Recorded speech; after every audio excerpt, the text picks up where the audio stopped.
We're going to be on Instagram, live on Facebook. Hi, Facebook. Hi, Instagram. Couple of minutes. How's everybody's Tuesday going? How are you doing? I'm doing good. Cool. So we're here with Jeannie, Stringfield. Hi, guys. Blogger, mom, boss babe. And we're going to just get to know her a little bit more. I've been following along for such a long time, so I'm like one of her biggest fans. Thank you. I mean, I want to know more about you. I want my followers to know more about you. And so, I mean, you've been in El Paso for how long? This is my 5th year living in El Paso, so it's gone by super fast. Yeah, I'm originally from Southern California, near Newport Beach in Irvine. And I moved here 5 years ago when my husband and I got married. You know, falling with the heart. Yeah, right? And you like the Sun City? At first, it was really hard to adjust, obviously coming from Southern California, but now that I've met the right people and I've had the right connections and friendships, I love it here. Yeah, okay. And so how did you get into blogging? So when I got pregnant with my son Miles, I needed an outlet to write about all the stuff that was going on, like the weird things that happen to you when you're pregnant, all the strange changes. I feel like people like talk about it, but people don't really talk about it. Right. So I needed an outlet to write. I feel like if you would have had your blog when I had my son such a long time ago, I would have felt a little bit more comfortable doing the things that you're doing with Miles. You know, I feel with Miles, I've grown with him. I mean, we worked together a year ago, and I feel like I know you even through your stories and your blogs, you know? Yeah. I mean, so I use the blog as an outlet. I write about the products I love. I write about the things that we do around town, places that we go to eat, and mostly just like either letters to Miles or experiences that I had that were difficult for me to go through. So in general, it's just been a great outlet and a great way to connect with other people. Great. And how long have you been blogging? I've been blogging for about 1.5 years. And it's amazing because I thought that you've been doing it for like 5 years. I was like, wait, a year? Like, no way, you know? Yeah. And so how have you been impacted by social media? Social media has been a huge outlet for me to grow at my blog and a great way for me to make money as a stay-at-home mom and a great way to continue to grow and reach out to other people who may be going through the same experiences that I am. So more than anything, I love the ability to connect with other people and connect with other moms and help them go through something that maybe I'm going through at the same time. Yeah, and so I think that with the connection between me and you and stuff, and me trying to reach other moms and other boss babes, is that it's been kind of difficult kind of relating to some certain situations, like getting up and running to the bank or running to Target or trying to get some stuff done. And with you, I think that I've said this over and over. I mean, you inspire me to do everything so wonderfully well done. Yeah. Because there's times where I'm like, can you somebody grab the bag? We gotta go. Like, hey, hurry up. We're gonna be late 5 minutes, you know? And you make it so easy.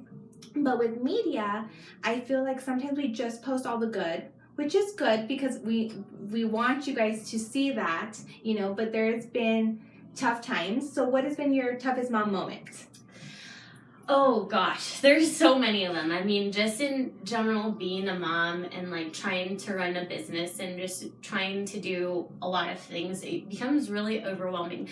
But I remember probably one of the toughest things that I had to experience was I was traveling to California with my son. And it was to tell my parents that we're expecting another one. So I was super excited, and it was supposed to be for my mom's 50th birthday that I'm announcing that she's having another grandkid.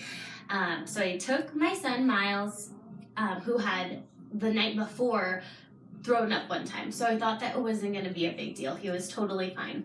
So I took him in the morning to Southwest. We flew from Southwest to Phoenix and then Phoenix to John Wayne Airport in Orange County. On the leg from El Paso to Phoenix, it was a completely full flight. Mm-hmm. I was sitting in the corner and he was drinking his milk. Everything was fine. right when we took off, he projectile vomits all over me into my diaper bag where the wipes were, all the stuff was. There.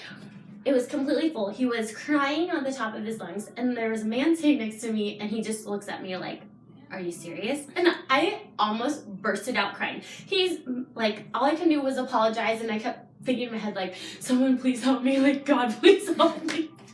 Right. So then I cleaned up as much as I could, and I was like throwing everything in that like front throw up bag, and I was like putting all the wipes in there. My everything smelled like throw up. I mean, all over me. And then Miles fell asleep because he wasn't feeling well. We get out of the air. We finally land, and like my seat's a mess. I feel so bad. I'm apologizing to all the stewardess. My backpack is full of vomit. Like I'm carrying around vomit in a backpack. And then we get out, and like I just start crying, like because like my son isn't feeling well. I'm already in Phoenix. What am I gonna do now? I still have to fly to California, and I have to change him, and then he throws up on those clothes. He doesn't have any new clean clothes. It was so hard. Oh my gosh. But it's good that you're sharing that, because I mean, like, sometimes we don't share all the good. Yeah. It was tough. And then so I went to California, and then he obviously had a stomach virus, gave the stomach virus to me. So for my mom's birthday, when it was supposed to be a fun celebration, I was laying on the couch throwing up, and I was propping Miles up because he was throwing up at the same time. It was just a shit show. I mean, really. Yeah. And then the next day I was like, all right, well, it's time to go back to El Paso. Happy birthday. And then so sad. I gave it to my mom and my dad. And so I felt so bad because we went to California to share this awesome news, give my mom an awesome gift. And then I gave her a stomach virus and then left. Yeah, but so on that note, I mean, you made such not such a good moment into a positive moment, because now we're sharing it and it's funny, right? Yeah. I did a post on it on Instagram about motivating other moms who travel, because I used to travel for work. And like somebody just like to reach out to those people when it's hard, and to say, you know what, you've got it. You're almost there. If you're traveling with one kid, you know, there's so many people that will help you, and you're gonna make it. So I mean, it's just hard in general, but I mean, that was probably one of the roughest moments. Yeah, I mean, and I think ditto, because I feel like, how can you feel comfortable in not a comfortable situation? Right? Yeah, exactly. And if you could tell any of your followers, I mean, to share some truth, what would be your outlook on that?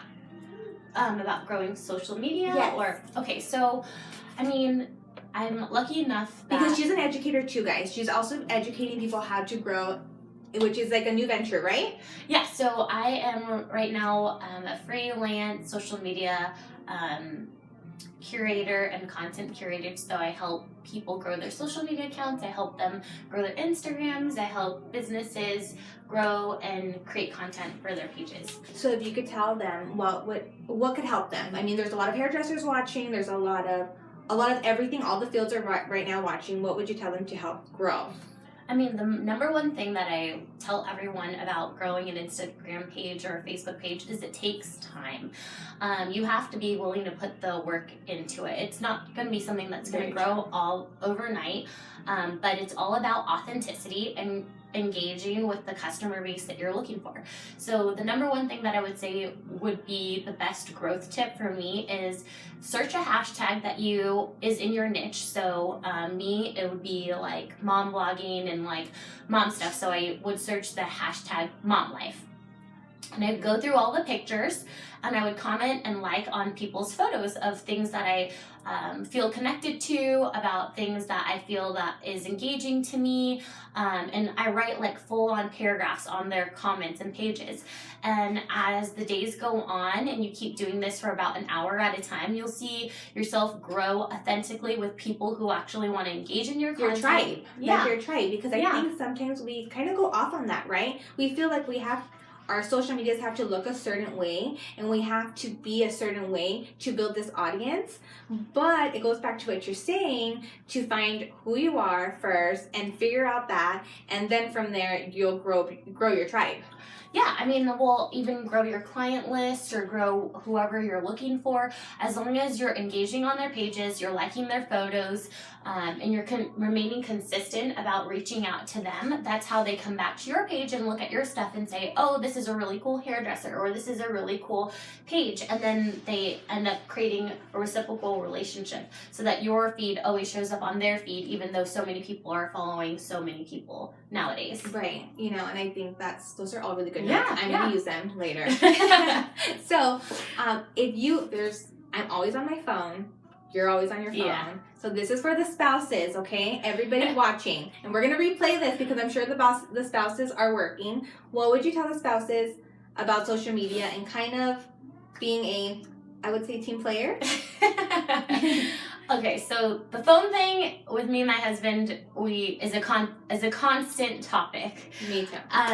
But for me and him, we've created a good kind of like basis on like when I should be on my phone and when I shouldn't be on my phone. So I do all of my social media engagement and posts in the morning or really late in the evening. And the time that he gets home from work, I spend no phone, family time, turning everything off. That way I'm undistracted. So if you are having those same issues with your husband and your spouse, just whenever they're around, just turn it off. And then whenever I do all of my liking, usually late at night. So from the hours of 11:30 until 1:30, I'm up liking things, commenting on things, and that works for me and him because we have our time and it's sacred to us. So right. And I think like that too, on that note, it's kind of when you get home, you said like turn off your phone, and sometimes I really have to testament that sometimes I'm on my phone, but I have to turn it off sometimes, where I'm getting messages and I've had to really put a day where I'm texting clients back because they were so used to me like responding to them immediately. yeah. Or me getting on a blog post or me emailing back. I was just doing it so consistently and so fast that sometimes I have to say, you know what, slow down, turn off your phone, because I mean, we have to keep grounded, Yeah. And that's super important, especially since everyone's building their businesses around social media and just trying to grow their client base and trying to grow their relationships with other people. It's so easy to feel spread thin, especially when you have to grow this account and then grow your business. And you don't sleep, because I mean, I don't sleep, and you said you don't sleep either, right? I sleep, but I don't sleep a ton. Yeah, me neither. I mean, everybody will say that I live off of coffee and I'm a vampire because I just don't sleep. But I just feel the need to like continue. And I mean, sometimes I have to say no, like I just turn everything off, you know? But for the spouses who are watching, we're not saying for everybody to go turn off their phones. That's not what we're saying. We're saying, this is their dream. This is their passion right now. So you kind of just have to, we'll do our best if you do your best, Exactly. So again, you've been doing this for how long? 1.5 years, yeah. Okay, and the growth has been tremendous. I mean, you've grown. You're so big. I mean, you keep getting bigger and bigger. Well, thank you very much. Right now, my Instagram following is at I think 12,000 something. And so it just keeps, as you keep working on it, it keeps growing and growing. And if you keep cultivating those relationships, it just takes you to new places. So as you keep growing, in my opinion, the most important thing is the level of engagement and the level of people who are interested in your items. Yeah, what you're talking about.